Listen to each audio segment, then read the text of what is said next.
Bismillahirrahmanirrahim. Assalamualaikum warahmatullahi wabarakatuh. Hadratil mukarramin, para muallimin, para kiai, para hujaj, para masyayikh, wabil khusus yang kita cintai, yang kita hormati, guru kita bersama Bapak Kiai Haji Endi, Ketua MUI Kecamatan Cihara, yang kita doakan mudah-mudahan selalu diberikan sehat wal afiat oleh Allah Subhanahu wa taala. Lupa juga kepada Bapak Kiai Haji Dulkam, Bapak Haji Syafi'i, Bapak Haji Kartami, aparatur pemerintah dari mulai staf RT, dari RW sampai lurah sampai camat yang berada di sini, khusus Bapak Camat dan Bapak Kepala Desa. Tak lupa saya salam hormat saya kepada para biker dari RNS yang pada malam hari ini hadir bersama-sama. Mudah-mudahan kita semua pada malam hari ini bersatu padu di dalam ukhuwah, di dalam perjuangan, di dalam syariat yang diajarkan oleh Rasulullah sallallahu alaihi wasallam. Amin ya rabbal alamin. Dan para bapak, para ibu, para remaja, para remaji yang saya cintai, mudah-mudahan perkumpulan kita di malam hari ini dapat menurunkan daripada rahmat dan kasih sayang Allah Subhanahu wa taala. Amin ya rabbal alamin. Hamdan li rabbin khassana bi Muhammadin wa anqadhana min zulmatil jahli wad dayajir. Alhamdulillahilladzi hadana bi 'abdihi al-mukhtar man da'ana ilaihi bil izni wa qad nadana labbaika ya man دلنا وهدانا صلى الله وسلم وبارك عليه وعلى آله. الحمد لله الذي جمعنا والذي أحضرنا في هذا الاجتماع. قال رب اشرح لي صدري ويسر لي أمري واحلل عقدة من لساني وسدد لساني واهد قلبي بحق سيدنا محمد. قالوا سبحانك لا علم لنا إلا ma 'allamtana innaka antal alimul hakim. Alhamdulillah ayyuhal hadirun al hadiratu akramakumullah. Pada malam hari ini Allah Subhanahu wa taala mengumpulkan kita di tempat di mana turun daripada rahmatnya Allah, terbuka dari setiap pengampunan Allah, mengampunkan dari setiap kesalahan-kesalahan yang dimiliki oleh setiap manusia hamba Allah, umat baginda Nabi Muhammad. Dari setiap pintu langit yang dapat terbuka, dari setiap pintu-pintu taubat Allah Subhanahu wa taala yang pada malam hari ini terbuka luas. Dan Allah sifatnya adalah zat yang maha memaafkan dan zat yang maha mengampunkan. Tanpa memilih kepada siapapun Allah akan memaafkan ataupun mengampunkan dari setiap kesalahan dan dosa-dosa hambanya.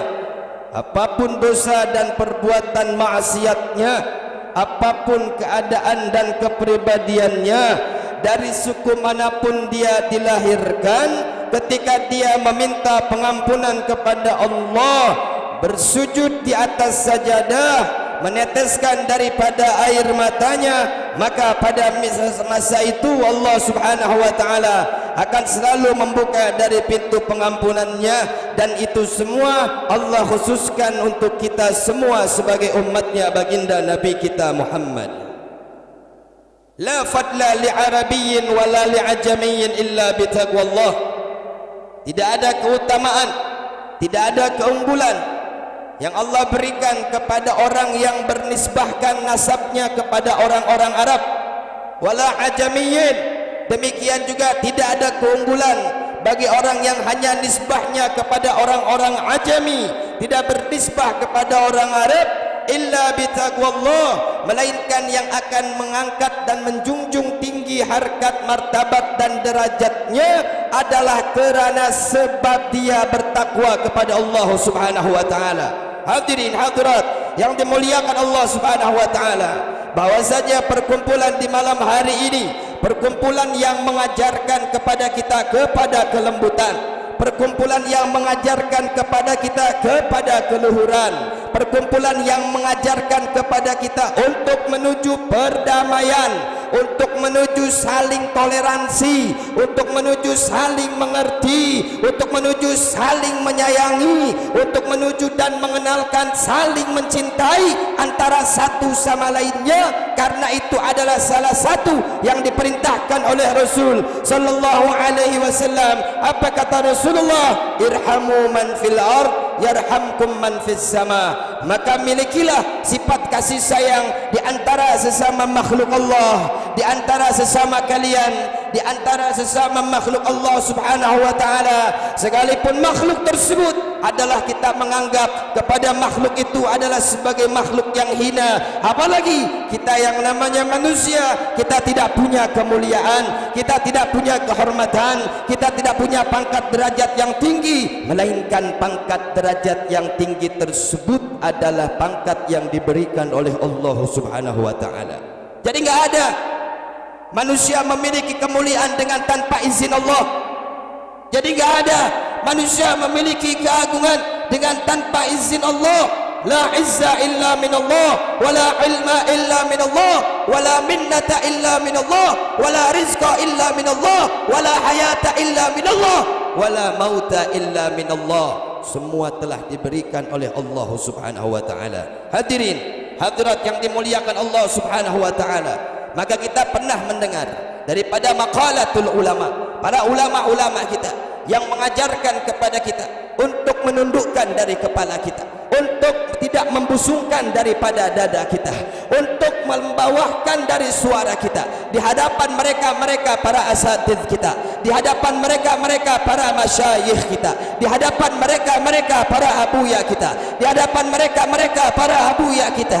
Kenapa? Karena itu mereka semua yang mengajarkan adab kepada kita, mereka semua yang mengajarkan budi pekerti terhadap kita, mereka semua yang mengajarkan akhlak kepada kita. Ketahuilah ayuhal hadirun, ketahuilah ayuhal hadirat, bahwasanya Rasul sallallahu alaihi wasallam seperti mana apa yang beliau sampaikan dalam hadisnya, yang mana beliau ketika diperintahkan atau dipengaruhi atau berikan tahu oleh Sayyidina Umar bin Khattab radhiyallahu taala anhu arda untuk melaknat satu kelompok kaum anu mana kaum eta tedaek iman ka baginda Nabi, pagaweana nyerca Nabi, pagaweana ngahina Nabi, pagaweana ngaboikot keluarga Nabi, ngaboikot karena jelema-jelema anu iman kana Rasulullah sallallahu alaihi wasallam. Dan ini terjadi setelah hijrah, setelah Rasulullah berjalan diperintahkan oleh Allah Subhanahu wa taala hijrah dari kota Mekah untuk menuju daripada kota Madinah. Jangan sekali-kali mengatakan bahwa perjalanannya hijrah Nabi menghindar dari kesulitan. Jangan sekali-kali mengatakan ketika hijrahnya Nabi dari kota Madinah, dari kota Mekah untuk menuju kota Madinah, karena Nabi sudah tidak kuat lagi dengan gencatan, karena Nabi sudah tidak kuat lagi dengan tekanan, karena Nabi sudah tidak kuat lagi dengan hinaan, karena Nabi sudah tidak kuat lagi dengan cacian. Kalla wallah, apapun yang dilakukan oleh baginda Nabi, apapun yang diucapkan oleh baginda Nabi, melainkan itu semua apa yang telah diperintahkan oleh Allah. Mana bukti ayatnya? Allah berfirman dalam Al-Quran. Apa Allah berfirman? Katanya, alam takun ardullahi wasi'atan fatuhajiru fiha. Ini ayat diturunkan oleh Allah Subhanahu wa taala sebelum Rasulullah melaksanakan hijrahnya ke kota Taif. Kota Taif adalah, yaitu sebagian mengatakan ulama, masih perkampungan daripada kota Madinah. Allah yang menyampaikan. Apa Allah sampaikan?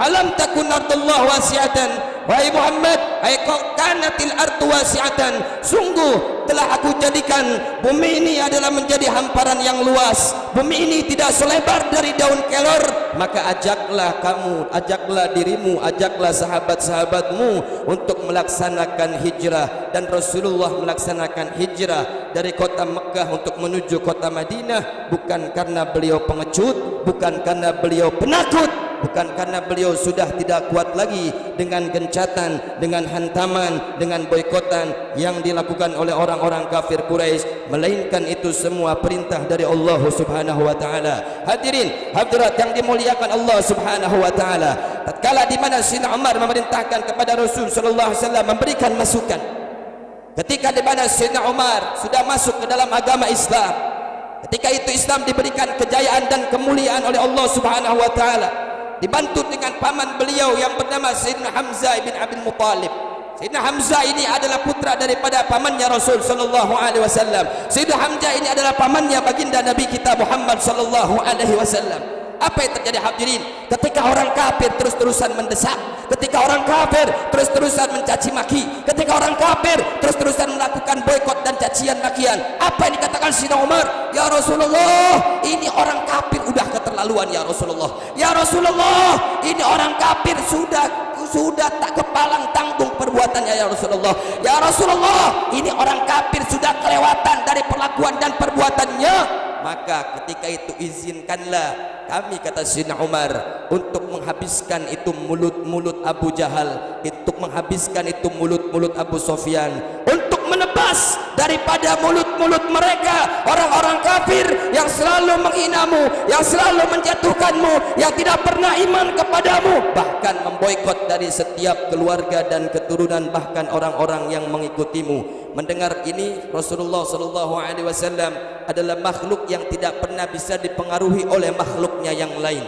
Seperti mana pernah kita dengar dalam Al-Quran, wa ma yantiqu anil hawa in huwa illa wahyu yuha. Nabi Muhammad tidak pernah berbicara dengan hawa nafsunya, dengan apa yang berada dalam hatinya, tapi Nabi Muhammad selalu melakukan pembicaraan dan perbuatannya itu sesuai apa yang disampaikan atau apa yang diwahyukan oleh Allah Subhanahu wa taala. Maka ketika mendengar perkataan Sayyidina Umar semacam ini kepada Rasulullah, Rasul bukan marah bukan terpengaruh dengan ucapan sahabat Nabi, bahkan ini diucapkan juga oleh sahabat-sahabat Nabi yang lain. Akan tetapi apa perlu anda ketahui, Nabi Muhammad bangkit dari tempat duduknya dan mengatakan, wallahi ya Umar, ma bu'ithtu la'anan walakinnama bu'ithtu liutammima makarimal akhlak. Demi Allah ya Umar, aku ini diutuskan ke muka bumi ini bukan menjadi makhluk yang banyak melaknat kepada makhluk lainnya. Demi Allah ya Umar, aku diutus ke muka bumi ini bukan untuk menjadi makhluk yang mendoakan tidak benar kepada makhluk lainnya. Demi Allah ya Umar, aku diutus ke muka bumi ini bukan untuk jadi makhluk menghakimi sesama makhluk lainnya, karena mereka masih makhluk Allah Subhanahu wa taala. La'alli an ahdiya lahum, aku tetap berharap kepada Allah Subhanahu wa taala, berdoa kepada Allah agar senantiasa Allah memberikan hidayah kepada mereka-mereka semua yang belum mendapatkan hidayah dari Allah Subhanahu wa taala. Walakinnama bu'ithtu liutammima makarimal akhlak. Akan tetapi aku diutus ke muka bumi ini adalah sebagai penyempurna, sebagai pembaik, sebagai pembagus daripada akhlak-akhlak manusia. Nabi Muhammad diutus di kota Arab. Kenapa? Karena kota Arab ataupun negara Arab adalah kota jahiliyah, kota yang penuh dengan kebodohan, kota yang penuh dengan kepahisatan, kota yang penuh dengan kemaksiatan, kota yang penuh dengan pembangkangan, kota yang tidak mengikuti daripada ajaran-ajaran nenek moyang. Mereka seakan-akan menyembah daripada ajaran yang diajarkan oleh nenek moyangnya. Akan tetapi mereka keluar daripada koridor nabi-nabinya, keluar daripada ajaran Nabi Allah Ibrahim alaihissalatu wassalam, keluar dari ajaran Nabi Allah Musa alaihissalatu wassalam, keluar daripada ajaran Nabi Allah Isa alaihissalatu wassalam. Maka Nabi Muhammad dalam kitab Aqidatul Awam, karya daripada As-Sayyid Ahmad Al-Marzuki yang disyarahi oleh As-Sayyid Al-Syekh Al-Imam Nawawi Ibn Umar Al-Bantani Al-Zamat Khan, beliau adalah orang yang sangat luar biasa. Dikatakan dalam kitab tersebut, Rasul sallallahu alaihi wasallam adalah makhluk yang tidak banyak melaknat kepada makhluk lainnya. Makanya Nabi Muhammad dipuji sama Allah Subhanahu wa taala. Makanya Nabi Muhammad dielukan sama Allah Subhanahu wa taala. Makanya Nabi Muhammad dibanggakan oleh Allah Subhanahu wa taala.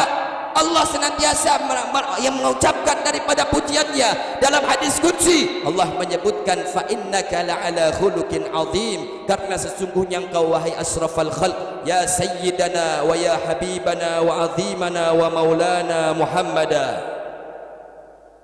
Sungguh engkau ini Muhammad adalah sang pemilik akhlak tertinggi. Loh, kok bisa Nabi Muhammad disebut pemilik akhlak tertinggi? Tatkala kita mengingat asbabul wurud daripada hadis ini yang disampaikan oleh Allah Subhanahu wa taala dalam hadis qudsiynya, yang langsung Allah menyampaikan ke dalam hatinya baginda Nabi Muhammad. Karena ketika di mana satu waktu ketika dikumpulkan, yaitu para anbiya, yaitu para mursalin oleh Allah Subhanahu wa taala. Di antaranya di situ ada Nabiullah Isa alaihi salatu wasalam. Di antaranya di situ ada Nabiullah Musa alaihi salatu wasalam, dan di situ pula ada Nabiullah Ibrahim alaihi salatu wasalam. Yang terakhir ada Nabiullah Muhammad sallallahu alaihi wasallam. Eta hiji per hiji nabi ditanyaan ku Gusti Allah Subhanahu wa taala. Apa kata Allah Subhanahu wa taala? Pertama nanya sama Nabiullah Musa, man anta? Padahal Allah udah tahu itu Nabiullah Musa alaihi salatu wasallam. Ini kita bisa melihat konteks ketawaduan Rasul sallallahu alaihi wasallam. Apa dijawab oleh Nabiullah Musa alaihi salatu wasallam? Man anta, kata Allah. Kemudian Musa menjawab, inni Musa kalimullah ya Rabb. Aku ini Musa yang pernah berbicara di Bukit Tursina dengan kau dan aku pingsan berhari-hari, wahai Allah Subhanahu wa taala. Musa mengatakan kalimullah, aku ini Musa yang pernah berbicara, yang pernah berhadapan dengan zat engkau, wahai Allah Subhanahu wa taala. Dan kemudian Allah bertanya lagi yang kedua kepada Nabiullah Isa alaihi salatu wasallam, man anta? Nabiullah Isa juga menjawab dengan jawaban yang berbeda dengan Nabiullah Musa. Apa kata Nabiullah Isa alaihi salatu wasallam? Inni Isa ruhullah, aku ini Isa ruhnya Allah Subhanahu wa taala. Aku ini Isa yang dimana sebelum aku diwafatkan aku diangkat oleh Allah Subhanahu wa taala. Yang ketika di mana Quran menyampaikan wa ma salabuhum wa ma qataluhum walakin syubbiha lahum. Anda ketahui, yang Anda pelajari dari ilmu-ilmu tafsir yang disampaikan oleh para ulama kita, bahwa Nabiullah Isa alaihi salatu wasallam tidak disalib, Nabiullah Isa alaihi salatu wasallam tidak dibunuh, Nabiullah Isa alaihi salatu wasallam tidak dibaptis. Nabiullah Isa alaihi salatu wasallam bukan untuk jadi sesembahan. Allah yang menyampaikan dalam Al-Qur'an, wa ma salabuhum wa ma qataluhum walakin syubbiha lahum. Dan tidaklah mereka-mereka yaitu membunuh Nabiullah Isa, mereka-mereka menyalib Nabiullah Isa, melainkan ada seseorang yang diserupai hampir mirip dengan Nabiullah Isa yang menjadi pengkhianat kaum Hawariyin pada saat itu, yang disebut dengan Yudas Iskariot. Itu yang disalib, itu yang dibunuh, yang sekarang dijadikan sesembahan oleh orang kafir. Makanya Nabiullah Isa alaihi salatu wasalam ketika ditanya sama Allah, inni Isa ruhullah, ditanya lagi nabi yang lain yaitu Nabiullah Ibrahim alaihi salatu wasalam. Apa kata Allah? Man anta? Ibrahim menjawab, inni Ibrahimu khalilullah, aku adalah Ibrahim kekasihnya Allah. Yang terakhir, yang dahsyat, yang luar biasa, nabi yang kita agungkan, nabi yang malam hari ini kita rayakan perjalanan Isra wal Mi'rajnya. Siapa dia? Man huwa? Huwa sayyiduna wa habibuna wa azimuna wa qudwatuna wa maulana Muhammad. Beliau Rasulullah ketika ditanya sama Allah, man anta? Apa jawabannya? Sama seperti nabi-nabi yang lain? Tentu tidak sama jawaban Nabi Muhammad dengan nabi-nabi yang lain. Dia mengatakan dengan penuh ketawaduan, minal khadi' wal mutawaddi' wal qani' wal wari' wal jahid wa huwa habibuna Muhammad. Beliau menjawab kepada Allah dengan suara yang lembut, tidak membanggakan dirinya. Apa ucapan beliau? Inni Muhammadulidtu yatiman. Sallu ala Muhammad, sallu ala Muhammad, sallu ala Muhammad. Anda lihat jawaban Rasul sallallahu alaihi wasallam. Nabi Isa ditanya sama Allah, berkata ini ruhullah. Nabi Musa ditanya sama Allah, berkata ini kalimullah. Nabi Allah Ibrahim berkata ini khalilullah. Nabi Muhammad mengatakan inni Muhammad, aku ini Muhammad, hambanya Allah. Wulidtu yatiman, aku yang dilahirkan dalam keadaan sudah dalam keadaan yatim, tak memiliki ayah. Setelah 6 bulan ditinggal oleh ayah beliau Sayyidina Abdullah, maka beliau bertawadhu di hadapan Allah Subhanahu wa taala. Turun baru hadis qudsi kepada Nabi Muhammad yang berbunyi fa innaka la'ala khuluqin azim. Ini nih pemilik akhlak yang tinggi kata Allah Subhanahu wa taala. Ini nih pemilik ketawaduan yang sangat luar biasa kata Allah Subhanahu wa taala. Ini nih nabi yang tidak pernah sombong kata Allah Subhanahu wa taala. Nabi yang tidak membanggakan diri, nabi yang tidak mengharapkan gelar yang diberikan oleh Allah Subhanahu wa taala. Beliau mengatakan inni Muhammadulidtu yatiman, aku ini Muhammad hamba Allah yang dilahirkan dalam keadaan yatim. Ketawaduan baginda Sayyidina wa Habibina Muhammad. Hadirin hadirat yang dimuliakan Allah Subhanahu wa taala, maka beruntung kita semua yang berkumpul di tempat ini bermujalasah, kita semua yang berkumpul di tempat ini bermutarahah, kita semua yang berkumpul di tempat ini bermufahamah, diberikan paham kita antara satu sama lainnya, diperkenalkan kepada kita bagaimana caranya kita mengenal akhlak Rasul, bagaimana caranya kita mengenal budi pekerti Rasul, bagaimana kita mengenal ketawaduannya Rasul, bagaimana kita mengenal bagaimana Rasul sallallahu alaihi wasallam yaitu memiliki akhlak yang sangat luar biasa, budi pekerti yang sangat luhur. Allah Subhanahu wa taala telah menyebutkan dalam Al-Qur'an, "Wa ma arsalnaka illa rahmatan lil alamin." Agama Islam ini agama rahmat. Agama Islam ini agama ketenangan. Agama Islam ini bukan agama gontok-gontokan. Agama Islam ini bukan agama hobi mencaci agama lain atau hobi mencaci orang lain yang memang tidak sepaham dengan dia, yang memang tidak sepemikiran dengan dia, yang memang tidak sepengetahuan dengan dia. Hadirin hadirat yang dimuliakan Allah Subhanahu wa taala, Anda tahu, Anda semua ini punya akal. Akal itu adalah yang dapat mendamping manusia. Akal itu adalah yang dapat mengarahkan manusia. Akal itu yang dapat memberikan petunjuk kepada manusia. Namun jangan lupa, kita manusia di samping punya akal, kita juga punya hati. Kenapa disampaikan dalam satu makalah kitab Ta'lim Muta'allim mengatakan annal akla wi'aul ilm. Akal itu adalah salah satu daripada ilmu. Makanya Allah menciptakan manusia tidak akan pernah sama. Bukan hanya tidak sama rupanya, bukan hanya tidak sama tubuhnya, bukan hanya tidak sama bentuknya, bukan hanya tidak sama matanya, bahkan pikiran akalnya pun pasti berbeda-beda. Sebab kunaon akal teh anu disebut dengan tampungan ilmu. Mata kulah kaget lamun aya kiai ahli dina fikih kadang dina tasawuf kurang, lamun aya kiai ahli dina tasawuf tapi dina fikih kurang, aya kiai ahli dina nahwu was sharaf tapi fikih tasawufnya kurang. Ini kembali kepada akal. Jangan memaksakan kapasitas Anda. Kadang kita punya sifat, kalau bahasa Sunda bilang hayang ngarau kusiku. Tahu ngarau kusiku? Bahasa kadomberna kabeh hayang eta disebut kiai borongan lamun di kadomberna. Ngajawab ilmu fikih hayang becus henteu manehna ngajawabna. Ngajawab ilmu tasawuf hayang. Padahal sudah dijelaskan. Jangan memaksakan kapasitas akal.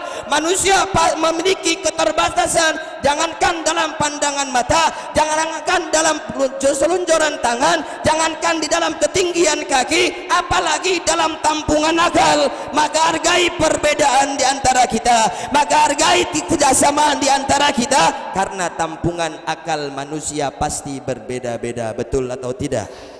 Betul atau tidak? Betul atau tidak? Saya tanya di sini, kiai-kiai ada nggak yang satu akal? Ada nggak yang satu akal? Ada nggak yang satu akal? Ada nggak yang satu hati? Atau dempet ngarana satu akal satu hati mah? Betul, betul. Jadi hargai hadirin hadirat yang dimuliakan Allah. Islam agama pembawa ketenangan, Islam agama pembawa kedamaian, Islam agama pembawa keluhuran, Islam yang mengajarkan kepada kita untuk tidak saling mencaci, untuk tidak saling menghardik, untuk tidak saling menghina. Islam mengajarkan kepada kita bukan memukul tapi merangkul. Islam yang mengajarkan kepada kita bukan menghardik tapi mendidik.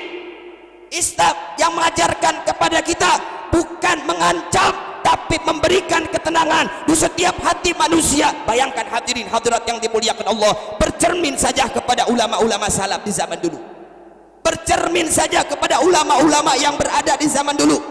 Kalau kita kenal di Malingping yang terkenal Kiai Haji Daud, kalau kita kenal di Cibuntu namanya Abuya Armin bin Thohir, kalau kita kenal dan pernah mendengar di Geleh Care yang bernama Kiai Haji Muhammad Nahrawi, yang kita kenal bagaimana akhlaknya ulama-ulama salaf kita yang masih hidup dan kita pernah jumpa dengan beliau-beliau, Ayahanda Abuya Wasi, guru kita, Ayahanda Abuya Dimyati, itu mereka pemilik akhlak yang diwariskan oleh baginda Nabi kita Muhammad. Pernah ada orang nanya sama saya punya abah, orang nanya tapi dia menceritakan jawaban kiai yang lain, kemudian bagi dia jawabannya tidak benar. Aya jelema nanya ka kolot abdi, bisa tengarti mah kolot abdi namina mah Haji Wase. Nah Eta nanya ke Abuya Wase, apa kata dia bilang, Kiai atau Abuya Mahaji eta di lembur malingping aya nu ngajawab ilmu fikihna kieu tapi kula mah teu cocok. Kumaha eta menurut Mahaji? Bayangkan hadirin hadirat yang dimuliakan Allah, kalau beliau memiliki eksistensi sifat yang tinggi hati, kalau beliau memiliki sifat yang memang takabur, kalau beliau memang memiliki sifat yang sekiranya sifat tersebut adalah yang membuat beliau menjadi orang yang tinggi hati di hadapan para kiai-kiai yang lain, maka beliau akan menjawab, "Oh, eta kiai salah, oh eta kiai itu benar, oh eta kiai itu bisa ngaji." Namun apa yang beliau jawab? Ternyata beliau tidak menjawab demikian. Jawaban beliau kepada kiai yang seakan-akan ingin menjelekkan kiai-kiai yang lain, beliau hanya menjawab, "Geus cicing lamun eta jawaban kiai teu kaharti, urang mah bisi can nyampe ilmuna." Tawadhu guru kita. Guru kita tidak gampang mencela orang lain. Guru kita tidak gampang menghardik orang lain. Hadirin hadirat yang dimuliakan Allah, jangan kata beliau kepada para habaib, kepada para kiai saja, kepada para masyayikh saja, kepada para asatid saja, beliau selalu merasa lebih rendah daripada mereka-mereka. Beliau tidak pernah merasa lebih tinggi daripada mereka-mereka para kiai, para abuya, para habaib. Beliau tidak pernah, hadirin, gak pernah beliau melakukan itu. Ini tawadhu luar biasa. Akhlaknya luar biasa, akhlak yang meniru Rasul sallallahu alaihi wasallam. Dan kita kenal bagaimana akhlaknya Syekh Muhammad Nahrawi, orang Gelecara, di mana beliau adalah seorang sufi, salah satu daripada saya punya guru, saya punya kakek, guru saya punya kakek yang bernama Syekh Ahmad Busro. Sebagian riwayat mengatakan Syekh Nahrawi adalah sezaman dengan Syekh Ahmad Busro dan berguru kepada Syekh Ibrahim. Apa yang terjadi dengan Syekh Nahrawi yang sufi, yang tasawuf, betul-betul tasawuf? Di kita ada orang tasawuf tapi tak tasawufan. Kalau beliau betul tasawuf, santrinya nggak boleh ada yang gondrong, wajib harus botak, lenang, buluan setika-tika cal, lamun bisa dikrok jeung hulu-hulu batokna. Luar biasa. Santri nggak boleh punya baju ada kerahnya kayak begini, nggak boleh. Khuyala, edek, tidak boleh. Harus semuanya warnanya putih, sampingnya harus, tapi harus tidak ada kotak-kotaknya, tidak ada kembang-kembangnya. Luar biasa hadirin yang dimuliakan Allah. Seorang sufi yang zahid, Kiai Haji Muhammad Nahrawi, orang Gelecara, beliau yang dibanggakan oleh saya punya ayah, beliau yang selalu ditiru, beliau yang memiliki akhlak kepada gurunya. Jadi dalam satu riwayat hadirin hadirat yang dimuliakan Allah, pan eta Kiai Nahrawi mah cek Abuya Wase ge, kunon kula sok nyaritakeun Abuya Wase ku sebab kula mah supirna Abuya Wase. Jadi lamun di jalan keur nyupiran, Abuya Wase nyaritakeun kiai-kiai tah. Diceritakeun Kiai Nahrawi, diceritakeun Abuya Dimyati, diceritakeun Syekh Nawawi, diceritakeun Syekh Samun, diceritakeun Syekh Hamim, diceritain tuh. Lamun di Pandeglang ka Jakarta, di Jakarta ka Pandeglang ngomongna eta deui pan kula hafal jadina. Betul tidak? Betul tidak? Supir saya ini supirnya Abuya Wase. Saya bukan kiai, saya bukan ustad. Kalau anda tanya di sana Aib Habibi mana, pasti orang sono taunya oh Aib Habibi supirnya Abuya Wase. Tahu itu. Kalau di sono anda nanya Kiai Habibi, Ustad Habibi, nggak ada yang kenal. Karena saya itu supirnya Abuya Wase. Maka ketika dalam satu riwayat beliau pernah menceritakan Syekh Nahrawi eta keur nuntun kuda, nuntunkeun kuda guruna, kemudian karena ku sebab eta maehna hook kana peci anyarna, lamun kuari mah peci Haji Iming meureunnya, peci merek 2 kunci gitu. Kabeneran keur nuntun kuda hujan, kan lamun peci hideung kahujanan bisi beureum. Hook eta Ki Nahrawi di kantongan pecina. Dia Nahrawi pecina ka mana? Aya can ama di kantong. Dipakekeun ku guruna, plek asal nemple. Nih saya praktekin punten. Plek eta sampai ka kolot, sampai ka jadi kiai Ki Nahrawi make pecina doang gitu. Adab kepada guru. Ditempelkeun ku guruna Ki Nahrawi eta petot ka kanan bae.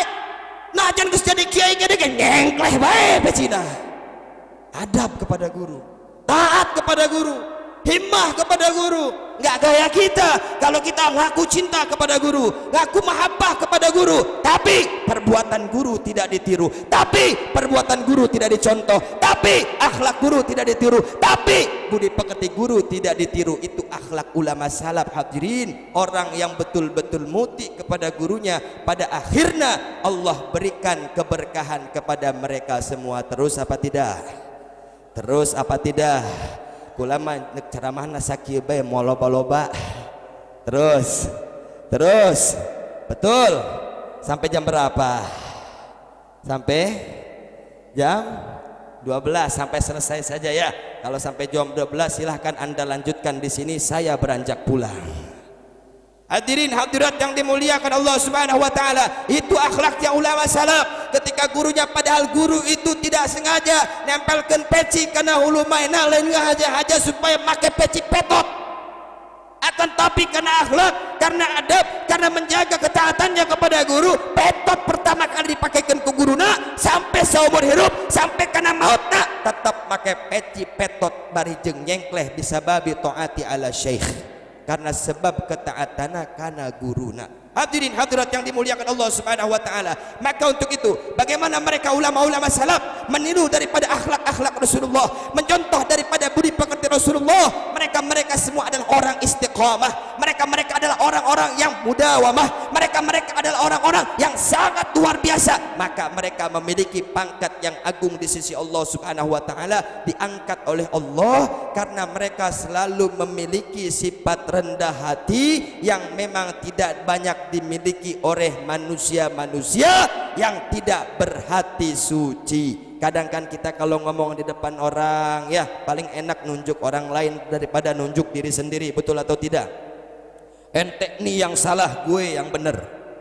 Enak begitu tuh. Ente itu yang kafir karena ente banyak meninggalkan sholat, gue yang Islam, gue yang pasti masuk neraka, gue yang pasti jadi ahli surganya Allah.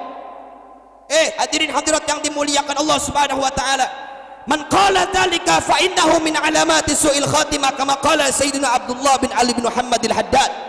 Beliau Al-Habib Abdullah bin Ali bin Muhammad al-Haddad mengajarkan kepada kita tentang bagaimana kita tidak boleh merasa diri kita paling berilmu, tentang tidak boleh merasa diri kita paling ibadah, tentang tidak boleh merasa diri kita paling berzikir. Maka ketika sudah ada saja rasa paling beribadah, sudah ada rasa dalam hati kita paling berilmu, dan paling merasa diri kita adalah orang yang paling menjalankan ketaatan, maka hati-hati. Fa innahu min alamati hussu'il khatimah, itu adalah sebagian daripada tanda kita akan diwafatkan dalam keadaan su'ul khatimah. Na'udzubillah min dzalik. Maka ulama salaf berpesan kepada kita, sebelum kita memberikan pengajaran kepada orang lain, niatkan dulu untuk mengajari diri sendiri. Sebelum kita memberikan ceramah kepada orang lain, niatkan untuk menceramahi diri sendiri. Kun da'iyan wala takun khatiban. Jadilah kamu para da'i, jadilah kamu para pejuang agama Allah, jadilah kamu para pejuang syiar Rasulullah, jadilah kamu para pejuang daripada dakwah-dakwahnya baginda Nabi. Jangan kamu hanya menjadi seorang yang bisa berbicara tanpa meniru dan mencontoh dari akhlak dan budi pekerti Nabi. Loh, kok beda da'i dengan khatib?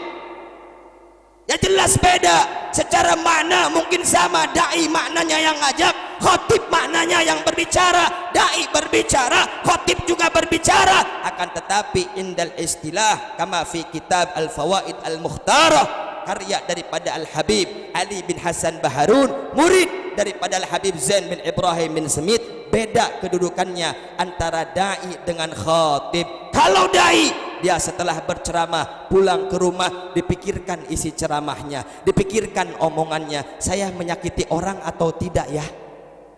Saya menyinggung orang atau tidak ya? Saya mepehan jelema atau tidak ya? Saya ngegebugan hulu jelema atau hentutnya? Itu da'i dipikirkan. Da'i dipikirkan bagaimana orang caranya mendapatkan taufik dari Allah, bagaimana caranya orang mendapatkan kelembutan agar dia mau ibadah. Yang tadinya nggak cinta sholat jadi cinta sholat, yang tadinya sering tinggalkan sholat jadi nggak mau ninggalin sholat, yang tadinya senang dengan maksiat sedikit demi sedikit dia mengurangi maksiat. Dai-dai kita memikirkan hal itu hadirin. Dai-dai kita makanya banyak yang meninggal di usia muda. Dai-dai kita banyak yang meninggal sebelum waktunya. Kenapa? Karena mereka bukan ceramah yang sifatnya naik panggung turun panggung. Naik panggung tidak dibayar, turun panggung pasti harus dibayar. Hampir mirip jeung mikrolet ataupun bus. Tidak begitu. Kalau dai dipikirkan,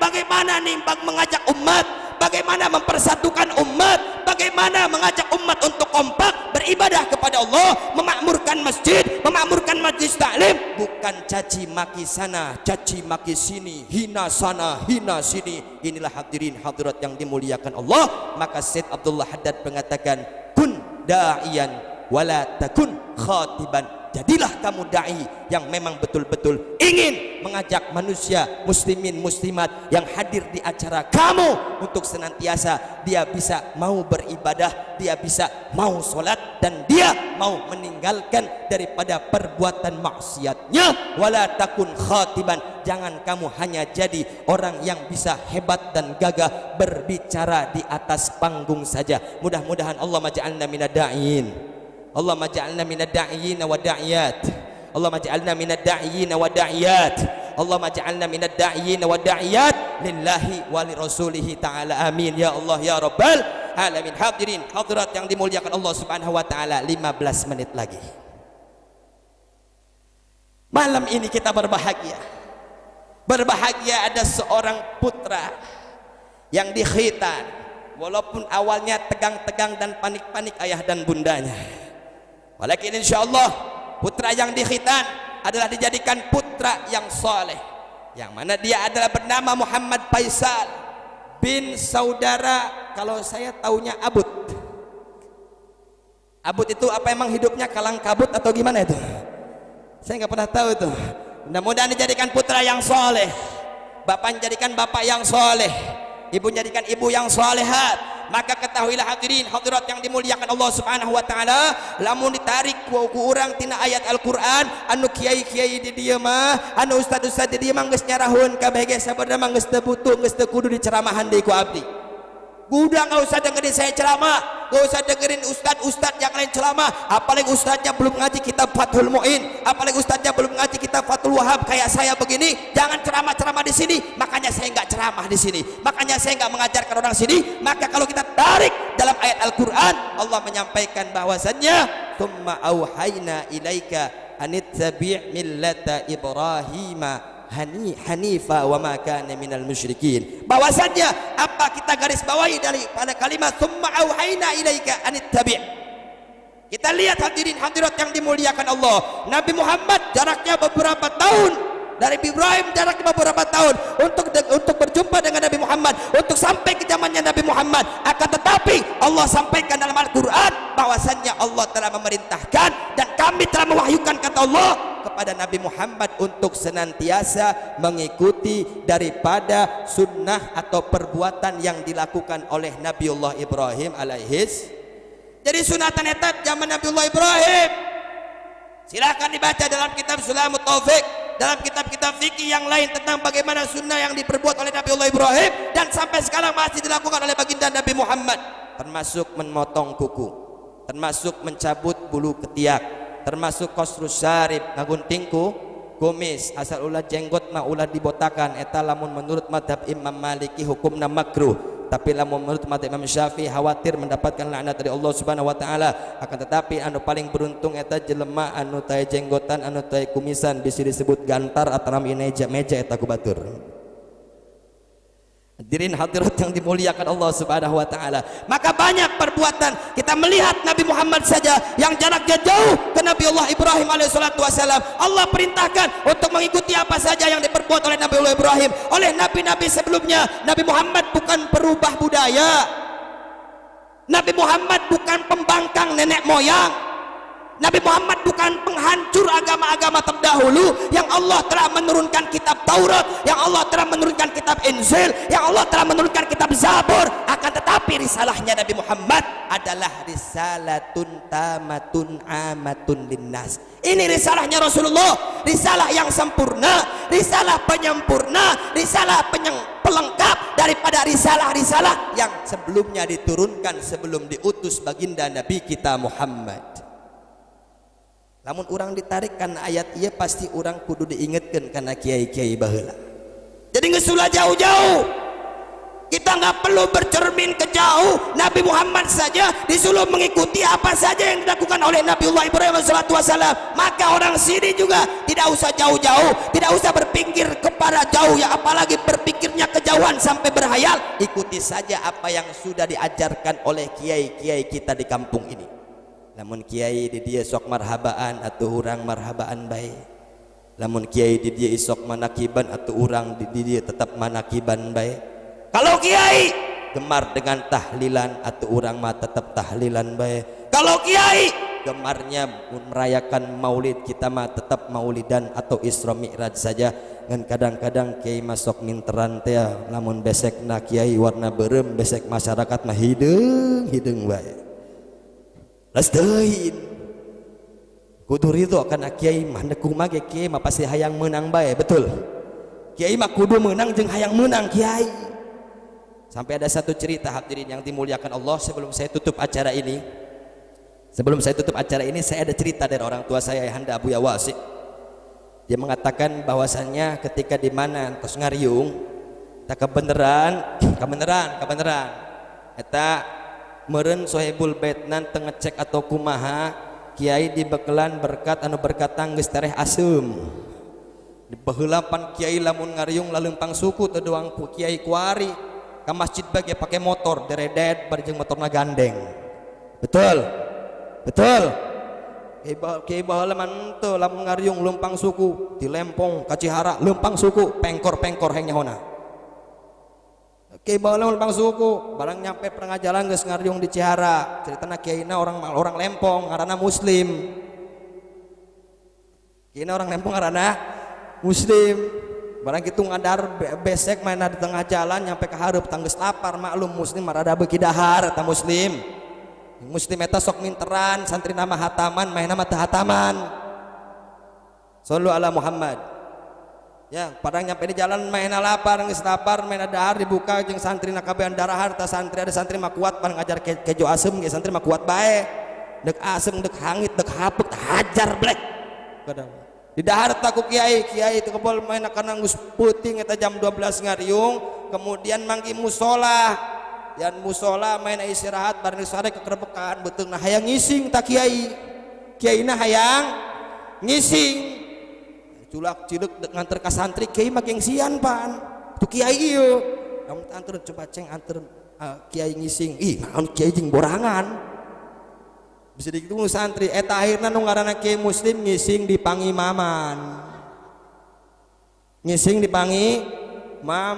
horeng ieu santri bangor jangan diktikan bae parna kiai naledon ngaranna eta kiai naledon dan kiai Muslim lain kiai naledon ngising pangeman diintip begu santri kiai keur peperangan teh ngising geus bae pokona mah di pangeman ngising tah si ieu santrina hayang ngising deui nyampe kitu bareng kitu singkat cerita ieu ngising di pangimaman santos ngising kiai isuk-isuk geger wih rame di pangimaman aya tai da anu ngagegerkeun kiai anu ngising kan kitu kadang-kadang lamun urang muak teh sok nyalahkeun batur padahal mah urang nu muak dia nu muaknya padahal mah urang nu muak subhanallah eta kiai geger woi aya tai di pangimaman woi geger kumpul kabeh eta santri terus ieu kiai kebenaran santrina ngintip keur peuting teh punten cenah kiai ulah gandeng-gandeng lah ja keur peuting mah cenah kula ningali nu ngising kiai lain aing mah nu leutik tah eta nu gede saha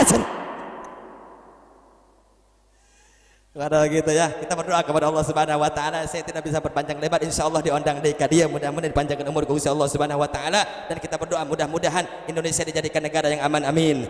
Mudah-mudahan Allah jadikan kita hamba-hamba yang abidin, mudah-mudahan Allah jadikan kita hamba yang muti'in, mudah-mudahan Allah jadikan kita hamba-hamba yang salimin, dan mudah-mudahan Allah jadikan kita hamba-hamba yang dakhilina fi jannatin na'im. Dan kita berharap mudah-mudahan kita tetap bisa kompak, tetap bisa bersatu, mengikuti daripada pilihan-pilihan para ulama kita, mengikuti daripada pilihan-pilihan para asatidz kita, mengikuti daripada pilihan-pilihan para habaib kita, mengikuti daripada pilihan-pilihan orang tua di antara kita, mengikuti daripada ulama-ulama salaf di antara kita. Satu saja yang saya tekankan kepada antum semua yang ada di sini, jaga akidah anak cucu kita, jaga akidah saudara-saudara kita, jaga akidah daripada orang-orang sekeliling kita. Lihat sekolahnya di mana, lihat pesantrennya siapa, lihat gurunya siapa, lihat yang mengajarkannya siapa. Ini orang-orang di antara mereka selain daripada orang-orang akidah Ahlussunnah wal Jamaah, mereka sudah menyerang daripada kampung-kampung kita, mereka sudah melancarkan daripada senjata ataupun amunisinya kepada kampung-kampung kita. Maka untuk itu saya doain orang Cihara, orang Malingping, orang Lempong, orang Pagenggang, kiai-kiainya dijadikan kiai-kiai yang kaya, yang amil, amin. Kiai-kiainya kiai-kiai yang diberikan kecukupan oleh Allah Subhanahu wa taala, sehingga tidak butuh dana-dana dari luar negeri, sehingga tidak butuh dana-dana dari orang-orang luar daripada Ahlussunnah wal Jamaah, amin ya rabbal alamin. Kenapa saya katakan berbahaya? Karena itu akan berpengaruh terhadap akidah anak cucu kita, akidah yang akan merubuhkan akidah Ahlussunnah wal Jamaah, akidah yang seakan-akan menganggap akidah kita adalah akidah yang sesat. Bahkan mereka tidak segan-segan menganggap akidah Ahlussunnah wal Jamaah anu sok marhabaan, anu sok tahlilan, anu sok tahmidan, anu sok maulidan, anu sok Isra Mi'rajan. Mereka menganggap kita semua adalah kelompok dhalun mudillun. Mereka menganggap kita adalah kelompok kafir, orang-orang yang suka menggemuruhkan kepada kekafiran, kepada kemusyrikan, sesat dan menyesatkan. Hati-hati, ini mesti dijaga. Anak kita kalau mau sekolah di SD, SD-nya di mana? Anak kita kalau mau sekolah di TK, jabah heula mah TK aya ge TK-nya di mana? Anak kita kalau mau sekolah di SMP, SMP-nya di mana? Anak kita kalau mau sekolah di SMA, SMA-nya di mana?